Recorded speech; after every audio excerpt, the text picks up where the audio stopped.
Hello everyone. तो इस video में मैं आपसे डिस्कस करने वाला हूं जेएसएससी सीजीएल 2023 के लिए जो साइंस का आपका सेक्शन है जिसमें 20 क्वेश्चन आने वाला है। ठीक है, उसके आप तैयारी करने के लिए ये 25 इंपॉर्टेंट टॉपिक का अगर आप सहारा लेते हैं साइंस में तो लगभग 70% क्वेश्चन आपको यहीं से भिड़ जाएंगे। ठीक है, तो इसके रिगार्डिंग ये वीडियो रहेगा। वीडियो को पूरा एंड तक देखिएगा, भगा भगा के नहीं देखेंगे, क्योंकि हर टॉपिक के साथ साथ हम आपको फोकस का एरिया भी बताएंगे कि कहाँ पे आपको ज़्यादा फोकस करना है। अगर आप लोग चैनल पे नए हैं तो वीडियो को पॉज करके यहाँ से मेरे बारे में पढ़ लीजिएगा, ये सब बेसिक जानकारी लिखा हुआ है। ठीक, अच्छा, सबसे ज़रूरी बात यह है कि इंपॉर्टेंट टॉपिक का वीडियो हम क्यों देखें सर, और सही है आपका बात कि इंपॉर्टेंट टॉपिक का वीडियो क्यों देखें, सिलेबस से अपने को तैयारी करना चाहिए। तो सिलेबस देखिए, ये रहा सिलेबस से जो सामान्य विज्ञान वाला सेक्शन है वो हम उठा के आपके लिए ले आए स्क्रीनशॉट। अब देखिए इसमें क्या लिखा है, सामान्य विज्ञान के लिए दिन प्रतिदिन में अवलोकन एवं अनुभव पर आधारित विज्ञान की सामान्य समझ एवं परिबोध से संबंधित प्रश्न होंगे। यानी कि जो जनरल अंडरस्टैंडिंग है आपका साइंस का, जो आप रेगुलर देखते हैं, उसके ऊपर क्वेश्चन है। जैसा कि एक सुशिक्षित व्यक्ति से जिससे किसी विज्ञान विषय का विशेष अध्ययन नहीं किया हो अपेक्षित है। यानी कि जो वेल एजुकेटेड पर्सन है, जो साइंस के अलग से पढ़ाई नहीं किया, यानी आगे चल के फिजिक्स ऑनर्स, केमिस्ट्री ऑनर्स या बायोलॉजी ऑनर्स नहीं लिया है, वैसा लोग भी इसका आंसर दे सके, ऐसा क्वेश्चन सेट किया जाएगा। बस इतना बोल के खत्म कर दिया गया है सिलेबस में।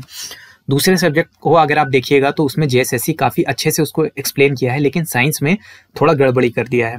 तो अब यहाँ पे क्या है, जब तक आपके पास एक डायरेक्शन नहीं रहेगा आप नहीं कर पाइएगा। अब इसमें कुछ लोग बोलेंगे कि नहीं, हमको इंपॉर्टेंट टॉपिक नहीं चाहिए, हमको पूरा सिलेबस आप तोड़ के बता दीजिए। तो पूरा सिलेबस वही है, सिंपल सा बात है। क्लास 6 से लेके क्लास 10 तक का जो एनसीईआरटी का साइंस का बुक है वो सारा का सारा, उसमें जितना भी चीज दिया हुआ है हर कोई आपका सिलेबस का पार्ट है। अब जाइए, अगर आपके पास समय है और अगर औकात है, ठीक है, ये वर्ड यूज नहीं करना चाहिए था, लेकिन अगर समय और औकात है तो जाइए 6 से 10 का पूरा एनसीईआरटी पढ़ लीजिए और 20 क्वेश्चन का 20 क्वेश्चन आपका वहीं से बन जाएगा। टाइम है तो जाके पढ़ लीजिए, अदरवाइज आपको हम इंपॉर्टेंट टॉपिक छांट के देंगे। और कुछ लोग पिछले वीडियोस में ये भी पूछे थे, जब झारखंड वाला हम बताए थे कि सब तो आप बता दिए इंपॉर्टेंट टॉपिक के नाम पे, आप कौन सा टॉपिक छोड़े, तो बाबू तुम लोग किताब खोल के भी देखा करो। इस बार भी हम जो टॉपिक बताएंगे ना, आप 6 से 10 का एनसीईआरटी खोल के देख लेना, अपने आप आपको समझ में आ जाएगा कि कौन कौन सा टॉपिक जो है वो बच रहा है। ठीक है, फिजिक्स से शुरुआत करते हैं। सबसे इंपॉर्टेंट जो टॉपिक पहला आता है वो है इन्वेंशन और डिस्कवरी, यानी आविष्कार और खोजें।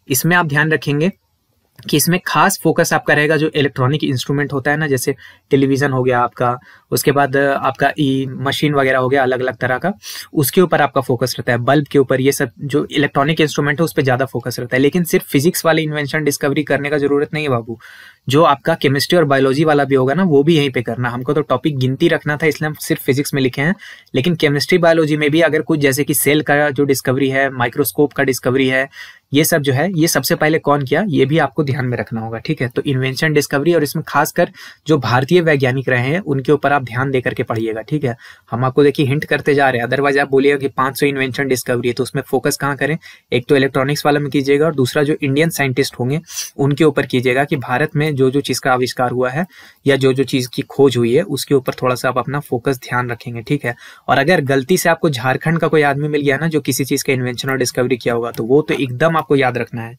बहुत हाई चांस है कि उसका क्वेश्चन आ जाएगा। ठीक है, दूसरा है फिजिक्स में ही अब यूनिट और डायमेंशन, यानी इकाइयां और आयाम। इसमें ध्यान रखिएगा कि सिर्फ एसआई यूनिट आपको नहीं करना। बहुत लोग क्या करेगा ना कि एसआई यूनिट वाला चार्ट रट लेगा कि इसका किलोमीटर होता है, इसका ये होता है, वो होता है, लेकिन मीटर किलोमीटर ऐसे आपको पूरा याद रखना है। मतलब अगर मान लीजिए कि प्रेशर का 2-3 अलग अलग यूनिट भी है तो वो भी याद रखना है, वो भी एग्जाम में आ सकता है, और डायमेंशन को भी देख लेंगे। ठीक है, इसमें भी एक सिलेक्टेड लिस्ट बनाएंगे, करने का तो बहुत सारा क्वांटिटी हो जाता है, लेकिन जो कॉमन चीज है ना, जैसे कि फोर्स हो गया, आपका पोटेंशियल डिफरेंस हो गया, इलेक्ट्रॉनिक करंट हो गया, इस तरह से जो जो चीज है उसको आप ध्यान में रखिएगा। ठीक, वेक्टर और स्केलर क्वांटिटी, इसमें भी ज्यादा डेप्थ में नहीं जाना है, बस कौन सा एक क्वांटिटी आपसे दे देगा, वो वेक्टर है कि स्केलर है, इसके ऊपर सवाल पूछ देगा। ठीक है, और वेक्टर स्केलर के साथ एक तीसरा क्वांटिटी भी होता है जो हम यहाँ लिखे नहीं है, लेकिन जब आप लोग वेक्टर स्केलर पढ़िएगा तो वहीं जाएगा, उसको भी एक बार पढ़ लेंगे। ठीक, बेसिक जो फॉर्मूला से रिलेटेड सवाल होता है, ठीक, जैसे कि फिजिक्स में आपका बेसिक फॉर्मूला आता है बहुत सारा, जैसे फोर्स निकालने का फॉर्मूला है, मास दे देगा, एक्सेलरेशन दे देगा, बोलेगा फोर्स बताइए। तो बेसिक न्यूमेरिकल भी एग्जाम में पूछा गया है प्रीवियस ईयर, अगर आप लोग देखेंगे, इस बार का लैब असिस्टेंट का पेपर्स भी देखेंगे तो बेसिक आपका फॉर्मूला वाला क्वेश्चन आ रहा है। ठीक, तो जो बेसिक फॉर्मूला होगा उसको देखिएगा, जो बहुत टफ टाइप का फॉर्मूला होगा वो नहीं भी देखेंगे तो चल जाएगा, लेकिन जो बेसिक होता है ना, जिसमें 2-3 क्वांटिटी के साथ ही खेला जाता है, जैसे प्रेशर निकालने दे देगा, फोर्स दे देगा, एरिया दे देगा और प्रेशर निकालने के लिए दे देगा, तो ऐसा बेसिक फॉर्मूला आप बहुत ज्यादा आपको नहीं बनेगा फिजिक्स में, जो जितना भी बनेगा लगभग 20-30 को फॉर्मूला बनेगा, वो सारा फॉर्मूला देख लीजिएगा बाबू। ठीक, उसके बाद जो आपका लेंस वाला फॉर्मूला है, ठीक है, लेंस पिछले बार देखिए याद करिए, ये सब जो हम लोग डिस्कशन किए हैं प्रीवियस ईयर वाला उस सब में आया हुआ है। तो लेंस हो गया, 2-3 तरह का जो लेंस होता है, मिरर होता है, प्रिज्म होता है, रिफ्लेक्शन, रिफ्रैक्शन और टोटल इंटरनल रिफ्लेक्शन। अब यहाँ पे जो बचवा होगा बोलेगा सर ये 5वां नंबर में एक टॉपिक में आप 1, 2, 3, 4, 5, 6 को टॉपिक नहीं करवा दिए।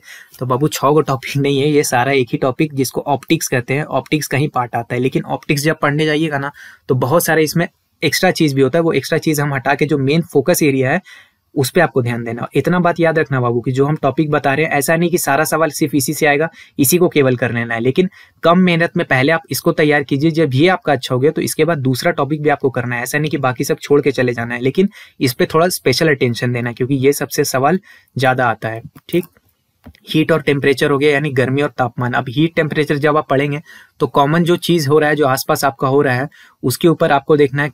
कंडक्शन, कन्वेंशन, रेडिएशन वाला जो पार्ट है वो देखना है। टेम्परेचर मापने के लिए जो यूनिट का इस्तेमाल किया जाता है, सेल्सियस, फ़ारेनहाइट, केल्विन, मापने के लिए जिन डिवाइसेस का यूज किया जाता है यानी थर्मोमीटर, ये सब कैसे काम करता है वो सब भी आप ध्यान से देखेंगे। ठीक है, ऐसा नहीं कि बस ऊपर ऊपर से हीट और टेम्परेचर पढ़ के उतार दिए।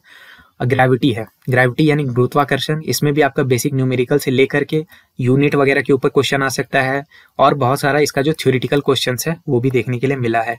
मेजरिंग उस इंस्ट्रूमेंट हो गया, यानी कि मान लीजिए इलेक्ट्रिकल करंट को कैसे नापा जाता है, पोटेंशियल डिफरेंस को किस चीज से नापा जाता है, किस डिवाइस से नापा जाता है, ये सब चीज आपसे पूछा जा सकता है। ठीक है, तो जितना भी मेजरिंग इंस्ट्रूमेंट होगा, आप लोग 9th-10th वाला बुक में सबका चार्ट आपको मिल जाता है या फिर नेट में भी मिल जाएगा, वो सारा मेजरिंग इंस्ट्रूमेंट यानी मापन उपकरण आपको रट के जाना है।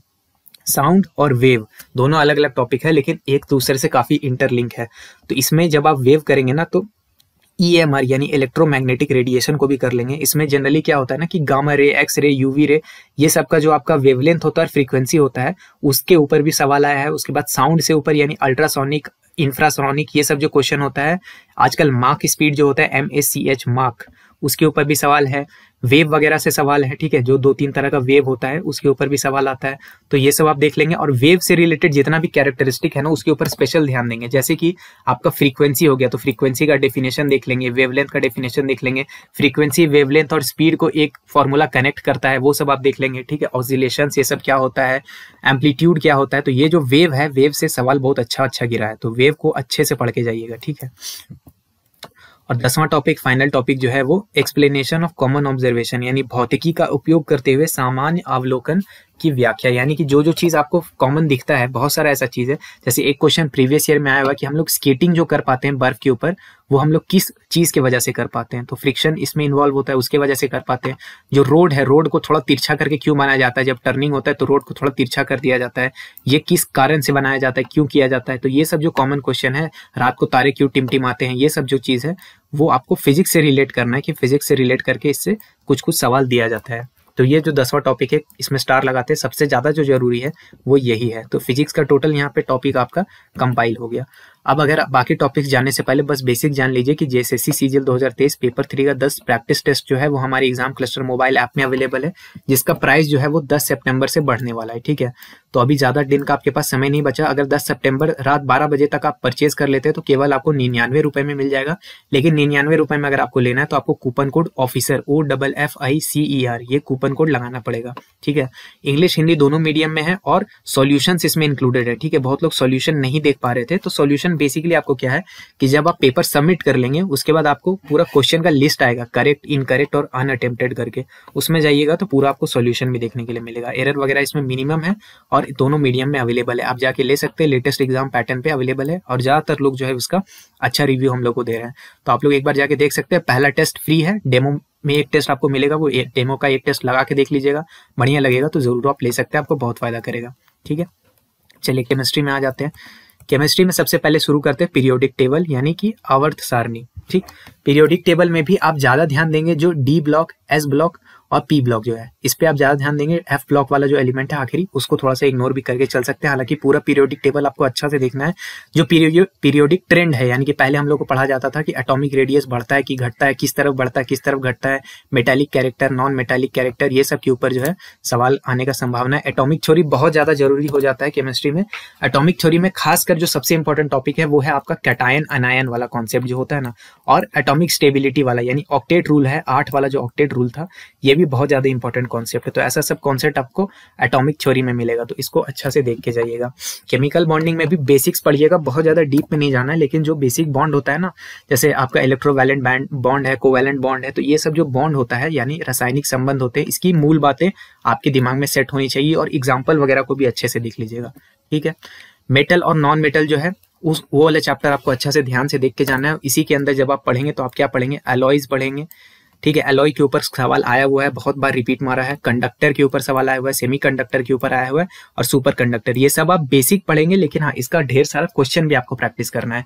क्वेश्चन प्रैक्टिस वाला कुछ दिन में क्लासेस स्टार्ट करवा देंगे चैनल पे, और 10 या 20 क्वेश्चन एक एक में लाएंगे और उसमें चारों ऑप्शन को भी अच्छा से एक्सप्लेन करके हम लोग चलेंगे, ठीक है। तो अच्छा जो हाई लेवल का क्वेश्चन प्रैक्टिस है वो आपको यही चैनल पे मिल जाएगा, चैनल सब्सक्राइब करके रख लीजिएगा। उसके साथ केमिस्ट्री में आपको क्या देखना है, एसिड, बेस और सॉल्ट, और इसमें भी एक इंपॉर्टेंट टॉपिक आता है, इसी एसिड बेस का पार्ट है, वो है क्या, इंडिकेटर का, ठीक है। इंडिकेटर का सवाल बहुत बार रिपीट मारा, लैब असिस्टेंट के जितना पेपर हम लोग डिस्कस किए सब में इंडिकेटर जरूर आया है। तो अलग अलग इंडिकेटर का नाम, उसका एक्सप्लेनेशन और उसका जो क्या वो करता है, मतलब एसिड बेस को कैसे पकड़ता है, ये आपको जरूर देख के जाना है, ठीक है। ये सब हम लोग पेपर डिस्कशन में भी देखे हुए हैं।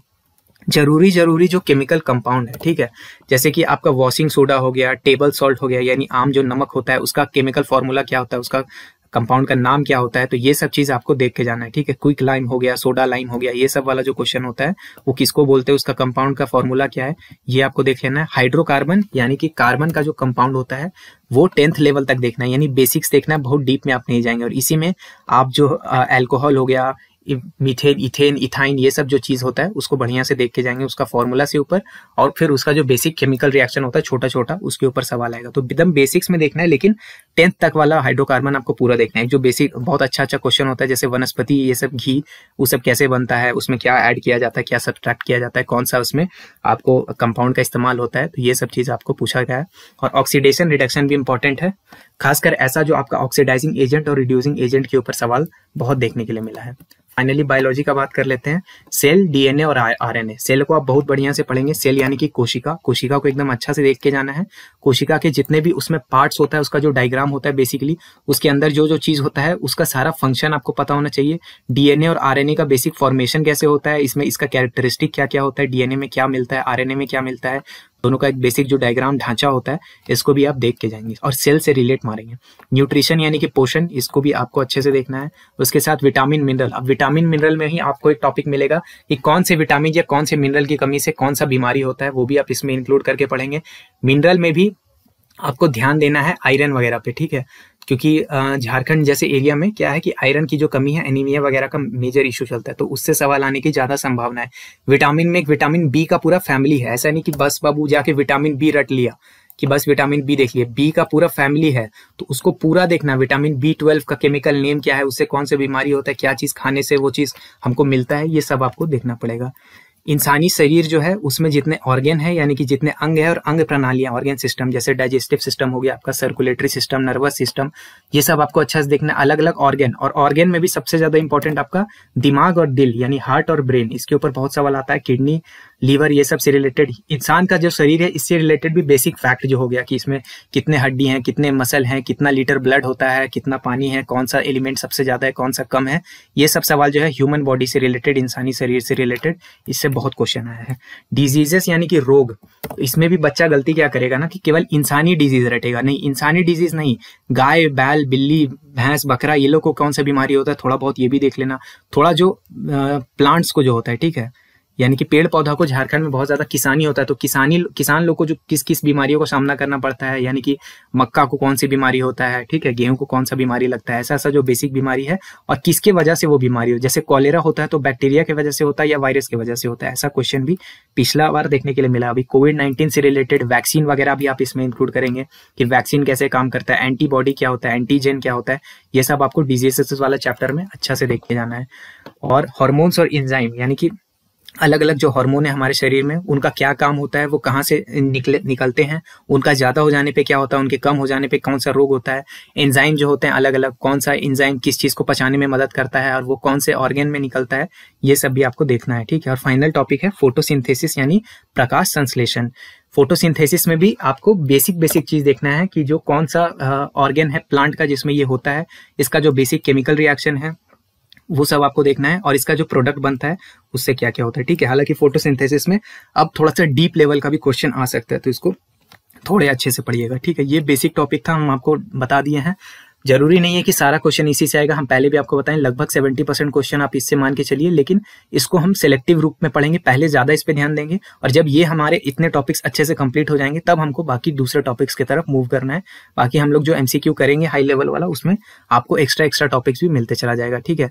पेपर 3 का टेस्ट सीरीज जैसा पहले ही बात हो चुका है, 10 प्रैक्टिस टेस्ट अवेलेबल है एग्जाम क्लस्टर ऐप में, जिसका लिंक जो है आपको पहले कमेंट में मिल रहा होगा, नहीं तो गूगल प्ले में भी जाइएगा तो एग्जाम क्लस्टर ऐप आपको वहां पे मिल जाएगा। इसमें टोटल 10 प्रैक्टिस टेस्ट है। कोई किसी भी तरह का अगर आपको डाउट है तो एक व्हाट्सएप नंबर आपको मिल रहा होगा पिन कमेंट में, वहां से जाके आप पूछ सकते हैं। अगर आपके पास कोई इसके बारे में कोई सवाल है तो वहां जाके पूछ सकते हैं। पहला डेमो टेस्ट फ्री है, डेमो टेस्ट देने के बाद मुझे नहीं लगता कि आपको कोई सवाल बचेगा, ठीक है।